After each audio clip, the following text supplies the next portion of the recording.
of Maro Engel's Mercedes AMG. Alongside him will be Jules Gounon for Get Speed. Lights on the gantry are red. When the lights go green, like the blue touch paper, we are racing, and a good start is made by Engel.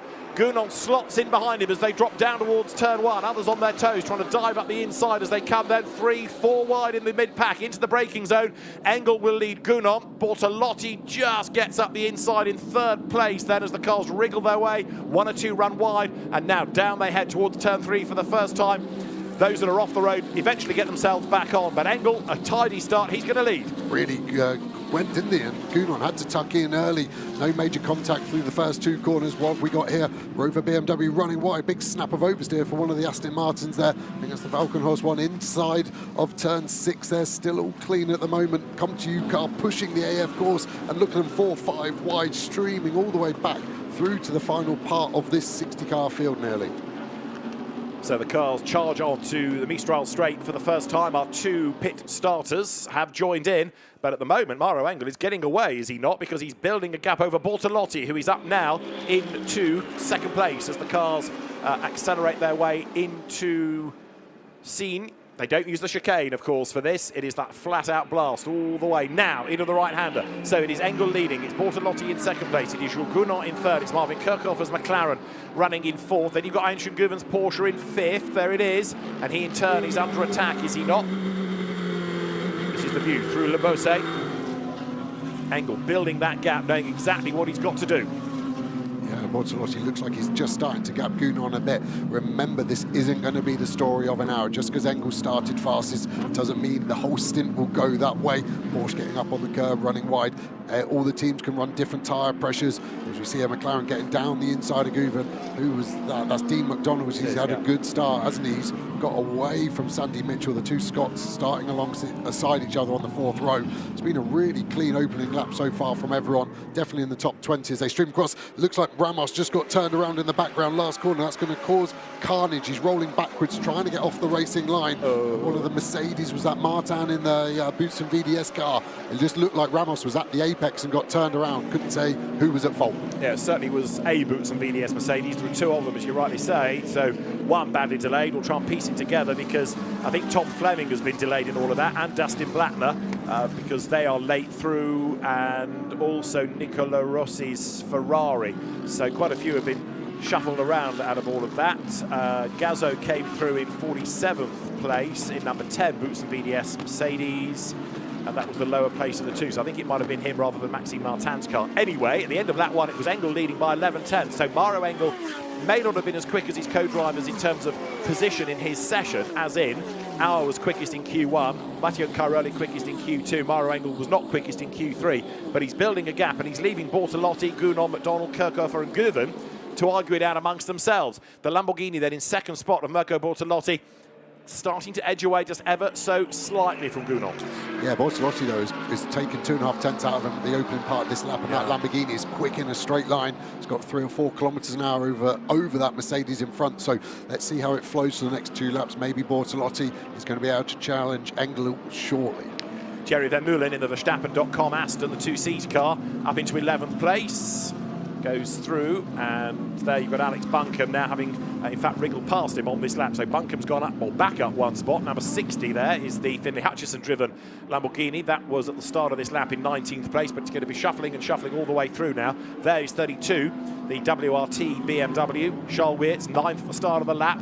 Coming up now then towards the exit of turn 15 out of the Virage Dupont and over the line. So Engel leads the way, but quicker behind him is Bortolotti, and the gap from 11/10 is down to 0.8 of a second. So it's game on here. Bortolotti is on a mission. In third place is Gounon. 4th and 5th, McLaren's. It's then Dean McDonald ahead of Marvin Kirchhoffer. They've switched in turn. 6th is Guven. Sandy Mitchell's Lamborghini is 7th. Simon Gachet's McLaren is 8th. Weerts is 9th.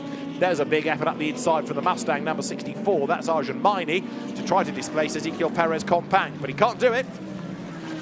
Yeah, it's a difficult move into turn 1 there. It's not the biggest brake zone, but he's got the switchback now, so the move will be done into 3. Is that going to leave the door open? And there are going to be more places lost for that Audi. A lot of cars running tight to each other. Look at that Aston Martin right at the back of the Rover. BMW, we saw a good job from Marciello in qualifying, but BMW not on the front foot pace-wise here at the moment. Will that change as temperatures lower? It changes the performance of the engine, but also the tyres. Look at the damage on the front of that Aston Martin. We saw how close that was to the Rover BMW. I would suggest it maybe got too close.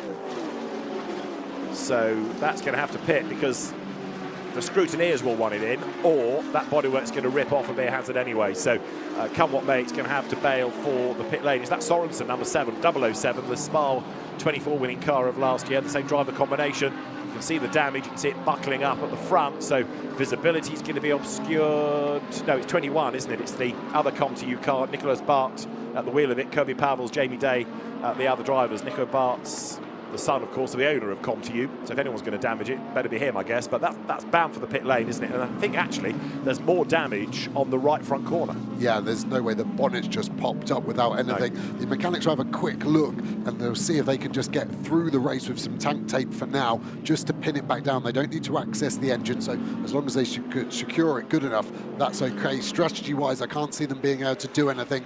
There's no point changing fuel, putting tyres on it just yet. So let's hope that there's a safety car later in the race for that. Indeed so, as Engel leads Bortolotti with the gap going up again to 11 tenths of a second, although the fastest lap is the McLaren and Marvin Kirchhoff now, runs in 5th place. Engel, Bortolotti, Gounon, McDonald, Kirchhoff and Guven. In other words, Mercedes, AMG, Lamborghini, Mercedes, McLaren, Porsche is the order. And then another Lamborghini 7th, McLaren 8th. BMW, the best one, is 9th. Your best Aston Martin is currently 12th, and it's the Verstappen.com.com entry. The best Ferrari, Gulp, is only 15th, Arthur Leclerc. Your best Ford Mustang is 21st, Arjun Maini. Yeah, the Ferrari's been struggling straight line performance beaucoup de courses, all weekend. Beaucoup de courses d'endurance avant la F1 et après aussi, pre-qualifying in the speed traps. And Paul Ricard, look at the tank tape already there, but it's more damage than they thought. The scrutineer to the right will make sure it's safe. L'endurance a toujours été quelque chose. They're going to have to look inside there, and maybe the bonnet pins have snapped, and they've got to replace them. That's not a quick job. That'll be 2 to 3 minutes as a minimum. Enough, so it's going to lose them a lap, and in this type of racing, I know it's endurance, but it is 6 hours of flat-out racing in real terms. You can't afford to drop off the lead lap. It's well nigh impossible to get that back unless you get a wave by. And in order to get a wave by, you need a safety car. Yeah, and at the moment it's all been clean, hasn't it? We're starting also to get track limit warnings flooding through as well. So once you get through your first 4, you will start to attract penalties, and that really changes it. The teams will be on the radio to the drivers saying we cannot afford to be picking up track limit warnings within the first 10 minutes of a 6-hour race. But you tell that to a hot-blooded racing driver, it's not the easiest person to try and get to understand the gravity of the situation. On the pits, James Allen is up to 56. Might not sound much, but he is making progress, so storming along quite well. J'ai jamais piloté une voiture. The frustration of the pit lane start is you lose your grid position, but the benefit, of course, is, as I say, you're behind all the dramas. And there is a troubled car heading over the timing line. That's a McLaren, isn't it? It's a Kirchhoff. It is. So Marvin Kirchhoff has got a problem, and that's struck coming off the last corner. Otherwise, he'd have gone for the pits, presumably. So he's got an alarm on the dash. It's a false neutral. So basically, the car is stuck between gears. So Marvin's beyond the clutch now, trying to select a gear. And what happens there in the McLaren on a downshift or an upshift, as the gearbox is trying to ram through, it will just go dog to dog. So the two cogs smash against each other, and the car goes, I don't like this, and it puts you into a neutral. And that's what that alarm was. So that must have been an upshift. Second to third would be my guess over the start-finish straight. But my worry there is if that's happened already, that's going to be a legacy issue for the next part of this race, 5 hours, 51 minutes. And he's already bailed, hasn't he, down at turn 5 to get out of harm's way. This is a limp home lap now for Marvin Kirchhoff. And so the frustrations continue. The Garage 59 McLaren now joining the Optimum McLaren with a problem. And you get the feeling that's not going to be a quick fix. So up through senior come the race leaders. Battle pack continues in mid-pack here. But right now, Kirchhoff is... I don't think he's even moving because he's not yet got to the end of the first sector. Now, is that the sort of thing you can cure with a stop and a sort of Control-Alt-Delete, or is it more serious? It's more serious than that. Normally something would have gone out of sync there, so the car is just not happy. He's just, I think, gone through sector 1 now. Yeah. But the problem is, in this competitive nature, you're out the race. Yeah, exactly. And as a driver, it's the most defeatist attitude you can have. But look at Dean McDonald and the Cisco all over the back of Gounon. Fastest lap of the race on that last lap through. Is it going to be